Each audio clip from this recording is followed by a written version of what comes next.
Stranger Things. It was the show that I had always wanted to watch. I was obsessed with aliens and monsters, but beside Doctor Who, the only sci-fi shows that weren't too old for me were about squiggly green people and UFOs. Eventually, my dad let me watch the first 2 seasons. I wasn't allowed to watch past that, but I wanted more. I started watching them on the bus to and from school. I felt like a criminal mastermind. Eventually, I got to the season finale, and what better place to watch it than on a 3-hour plane trip to Turkey. In the airport, we were discussing seats. One of us would have to sit much further away than anyone else.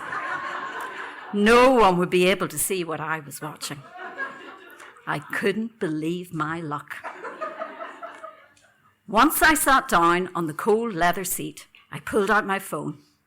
I felt as though even now it was too obvious. I thought of all the ways this could go wrong. I was sitting close to the toilet so my dad could walk by and see my phone. Someone might come and check me. I had to take precautionary measures. Firstly, only 1 earphone could be in, never 2. I had to be aware of my surroundings. Secondly, keep my phone as close to me as possible. I couldn't have my dad peeking up the aisle and seeing my screen. And finally, I would have to look down the aisle as often as I could to make sure that no one was coming.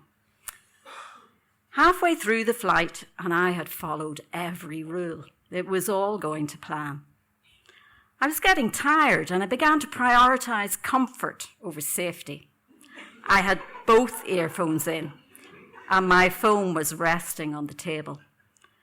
And worst of all, I was looking down the aisle less often. I know, I'm practically a psychopath. Against the odds, things were going great. I was invested, maybe too much. Enough to make me forget to look down the aisle. The aisle in which my dad was approaching. That's when I noticed something was wrong, terribly wrong. A chill crept down my spine like a spider searching for its next meal. Frantically, I took out my earphones, but they plummeted to the floor. My eyes scoured the floor. I see them lying in the aisle.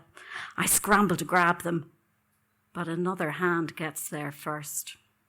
A familiar hand, attached to a familiar body, which has a familiar face, from which comes a familiar voice.